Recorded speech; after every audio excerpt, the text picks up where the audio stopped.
Dear students, next module is multivariable calculus 2. This module has following topics.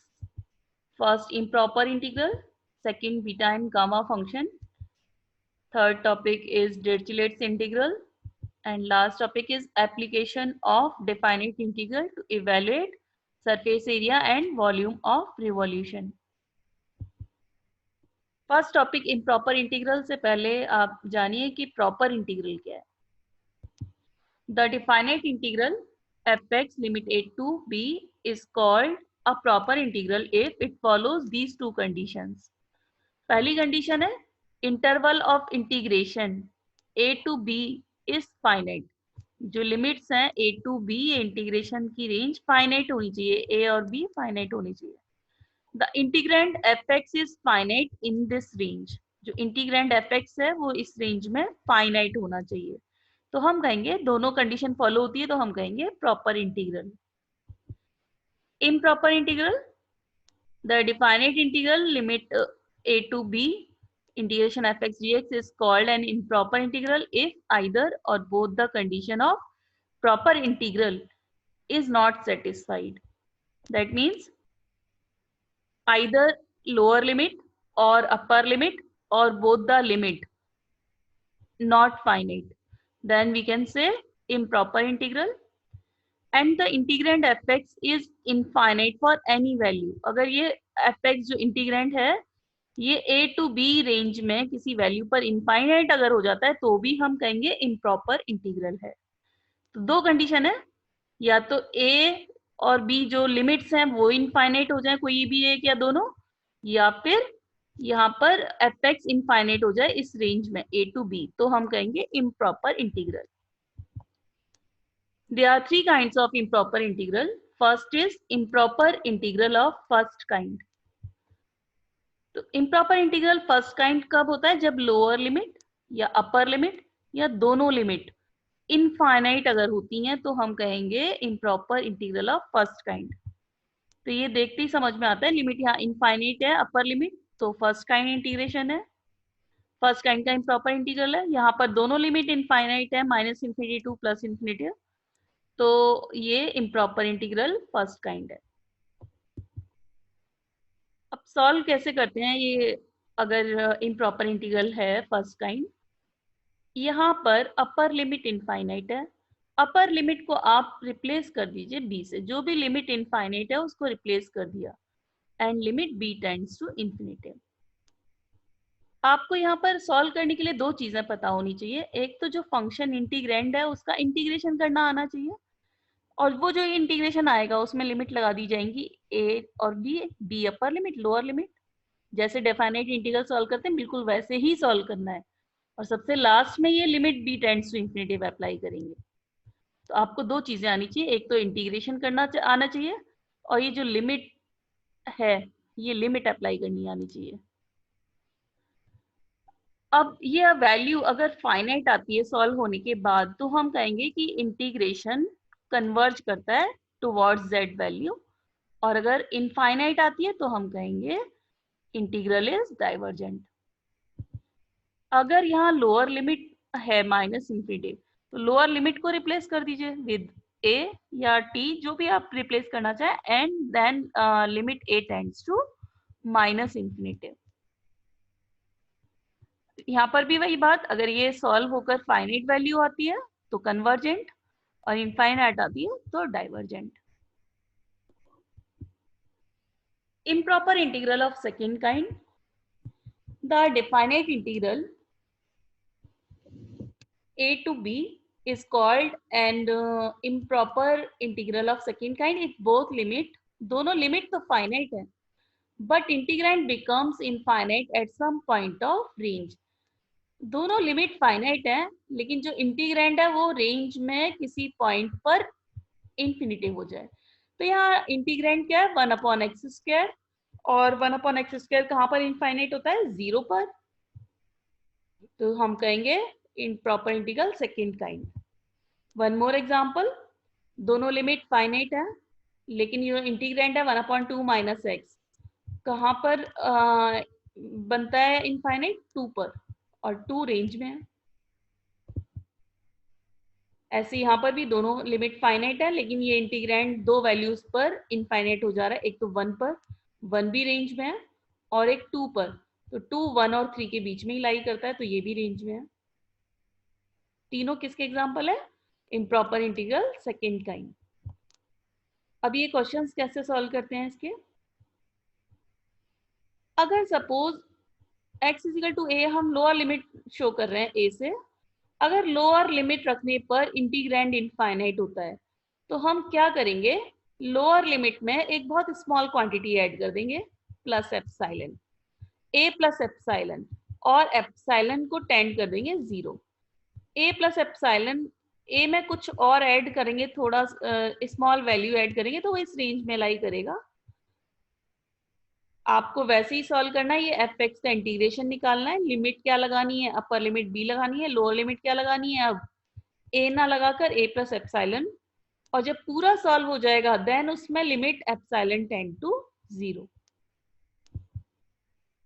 अगर यहाँ पर b singular point है, b मतलब upper limit अगर सिंगुलर पॉइंट है, तो इसको कैसे सॉल्व करेंगे? अपर लिमिट को हम रिप्लेस कर देंगे b माइनस एप्सिलॉन के साथ। आप कहेंगे यहाँ पे तो b plus a plus epsilon लिया था लोअर लिमिट, तो लोअर लिमिट में कुछ ऐड करना होगा तब वो रेंज में आएगा पॉइंट, और अपर लिमिट में कुछ माइनस करना होगा स्मॉल क्वांटिटी, तो ही तो रेंज में आएगी। अगर आप इसमें प्लस एप्सिलॉन करेंगे b में प्लस एप्सिलॉन, तो वो तो रेंज के बाहर चला जाएगा पॉइंट। तो b में बहुत स्मॉल क्वांटिटी आपने माइनस की, कितनी small? Epsilon tend to 0। Integration की वैल्यू निकाल लेंगे, लिमिट लगा देंगे, जैसे आप क्वेश्चन डिफाइनाइट इंटीग्रल के करते हैं बिल्कुल वैसे ही क्वेश्चंस करने हैं, और लास्ट में बस लिमिट एप्सिलॉन टेंड्स टू 0 रख देंगे। अब अगर ना तो लोअर लिमिट ना तो अपर लिमिट सिंगुलर पॉइंट है, कोई बीच का पॉइंट है सी, इस पर सिंगुलर है, तो क्या करेंगे? आप रेंज जो a से b रेंज है उसको दो पार्ट में डिवाइड कर लेंगे, a to c plus c to b। तो जहां पर c अपर लिमिट है वहां पे तो c माइनस एप्सिलॉन कर लेंगे, और जहां c लोअर लिमिट है वहां c प्लस एप्सिलॉन कर लेंगे, and limit epsilon tend to 0। फिर जैसे क्वेश्चन इंटीग्रेशन के सॉल्व होते हैं वैसे ही करना है, लास्ट में ये लिमिट अप्लाई करना है, epsilon tend to 0। Third kind proper integral. अब यहाँ अगर फर्स्ट काइंड भी फॉलो करता है और सेकंड काइंड भी फॉलो करता है, दोनों को फॉलो करता है, तो हम कहेंगे improper integral of third kind. आप ये एग्जांपल में देखिए तो लिमिट क्या है? 0 टू इंफिनिटिव, लिमिट इंफिनिटिव है तो फर्स्ट काइंड हो गया। अब ये इंटीग्रैंड चेक कीजिए, इंटीग्रैंड है e to the power minus x upon under root x. X की किस वैल्यू पे ये इनफाइनाइट हो जाएगा? 0 रख दें आप यहाँ x को, और 0 यहाँ लिमिट रेंज में है, तो 0 रखने पर इनफाइनाइट हो रहा है। तो ये सेकंड काइंड का भी है, फर्स्ट काइंड भी सेकंड काइंड भी दोनों है, हम कहेंगे improper integral of third kind. Taking some examples, test the convergence of integration 1 upon x to the power 3/2 limit 1 to infinity. तो सबसे पहले जो आप पहचानिए कौन सा टाइप है, ये टाइप है फर्स्ट काइंड, लिमिट इंफिनिटी दी हुई है। और सेकंड काइंड क्यों नहीं है?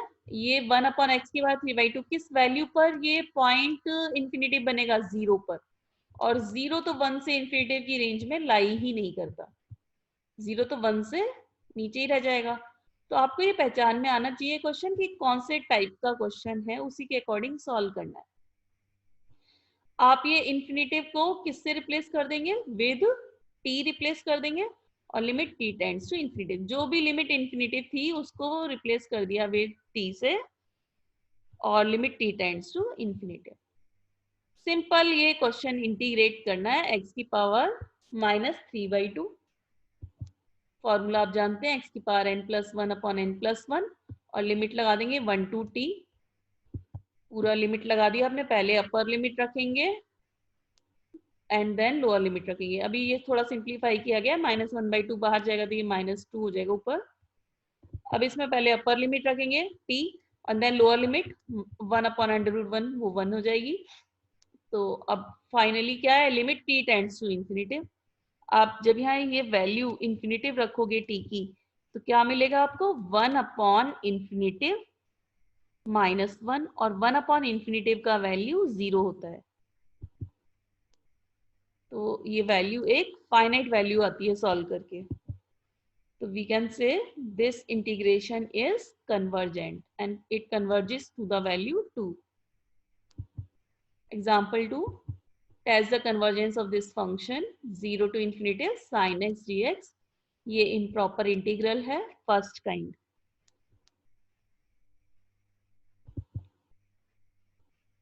फर्स्ट काइंड क्यों कह रहे हैं? ये sin x तो हर जगह वैल्यू लेगा ना, इनफाइनाइट होता ही नहीं है, +1 to -1 वैल्यू लेगा। आप इन्फिनिटिव को रिप्लेस कर देंगे with t and limit t tends to infinitive.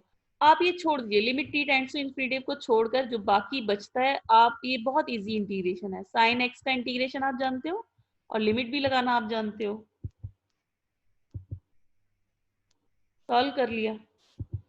अब सबसे लास्ट में ये limit t tends to infinitive लगाना है।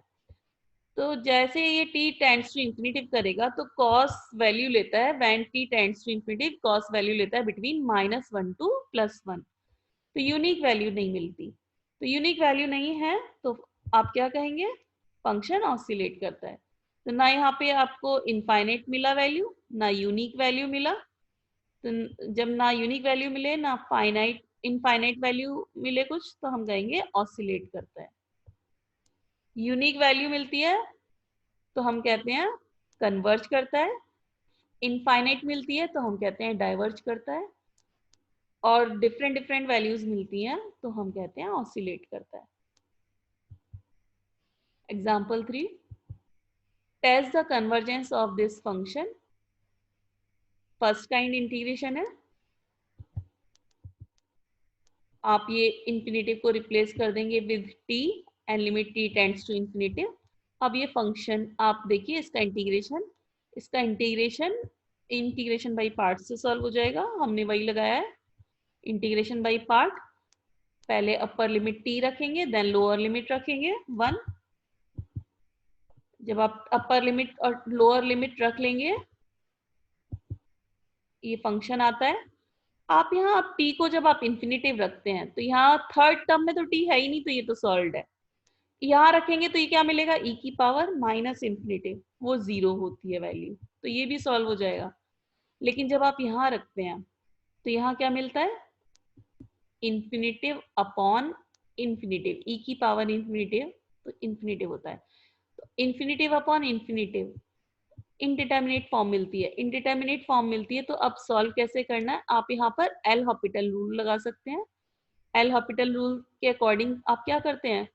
न्यूमरेटर को अलग डिफरेंशिएट कर लेते हैं और डिनोमिनेटर को अलग डिफरेंशिएट कर लेते हैं। दोनों को डिफरेंशिएशन कर लेंगे। -t का डिफरेंशिएशन -1, e की पावर t का डिफरेंशिएशन e की पावर t। और बाकी जगह तो लिमिट अप्लाई हो पा रही है। लिमिट ये 3 टर्म थी, तीनों की लिमिट अलग अलग करके लिखी जा सकती है। बीच में जितने भी प्लस माइनस है सब पर लिमिट अलग अलग लिख सकते हो आप। ये दोनों टर्म तो सॉल्व हो गई।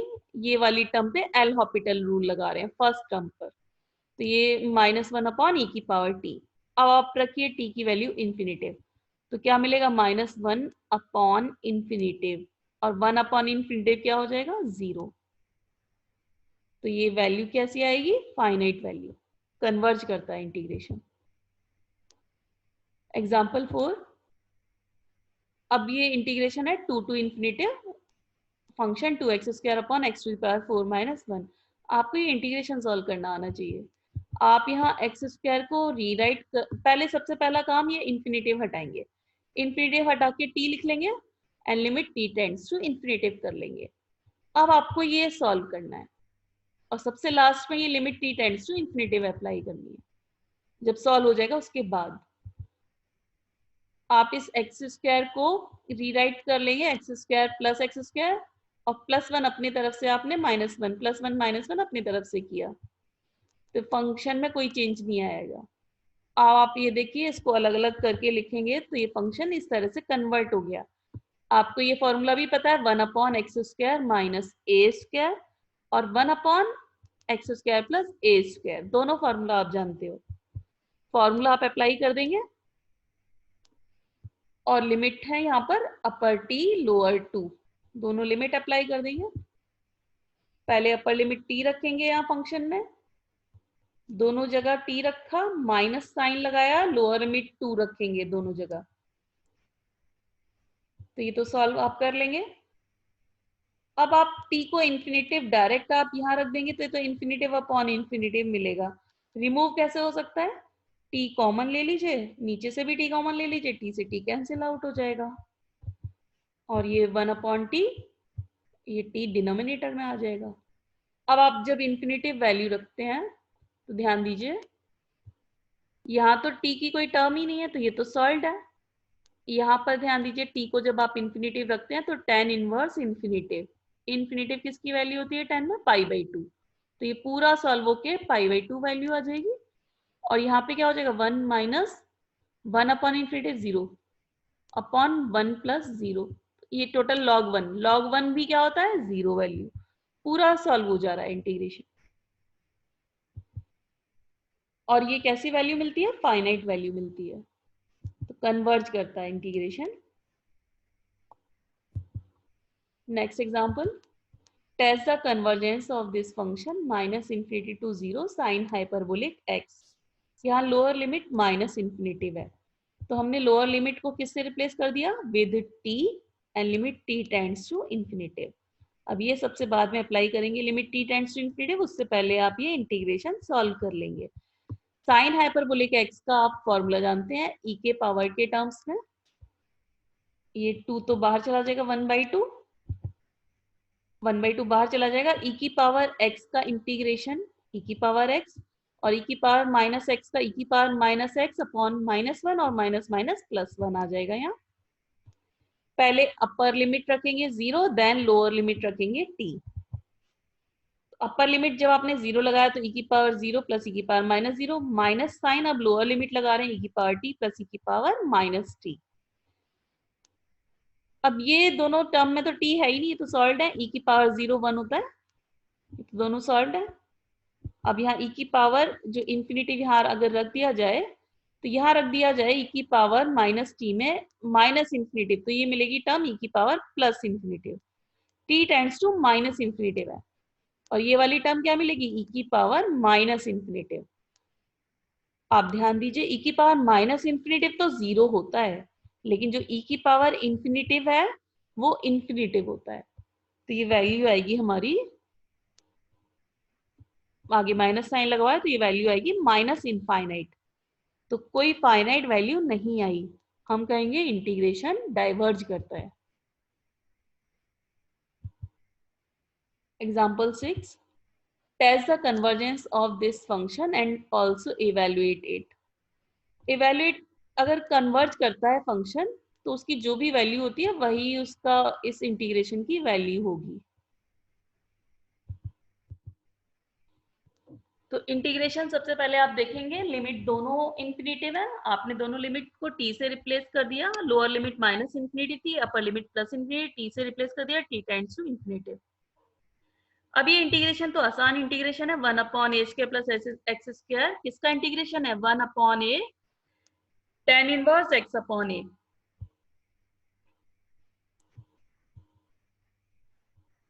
और अपर लिमिट टी और लोअर लिमिट माइनस टी, ये आप अप्लाई कर देंगे।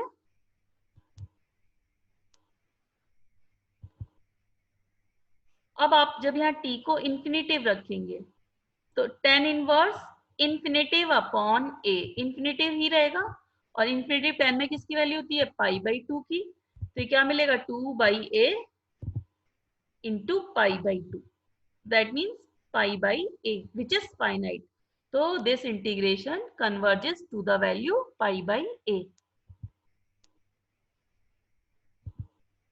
Next example, test the convergence of this function.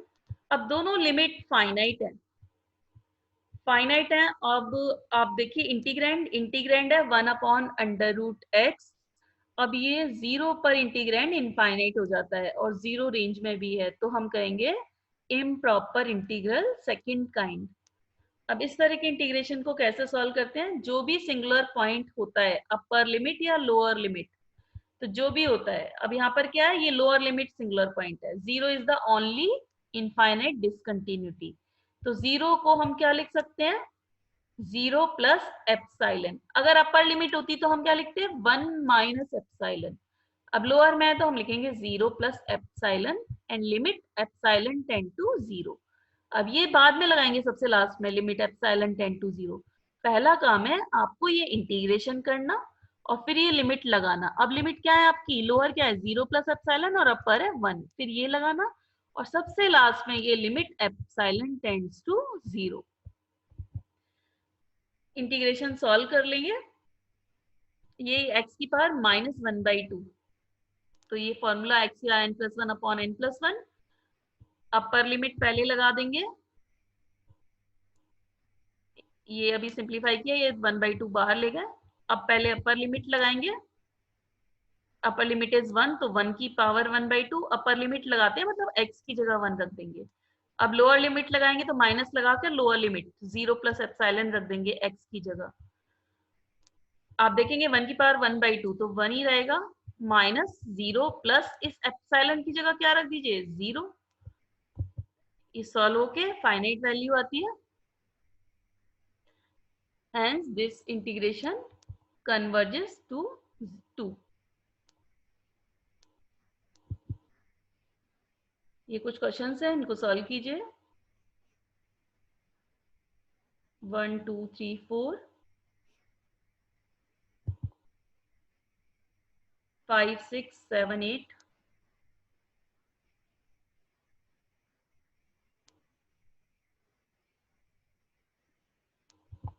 9 10, total 10 questions हैं, इनको सॉल्व कीजिए।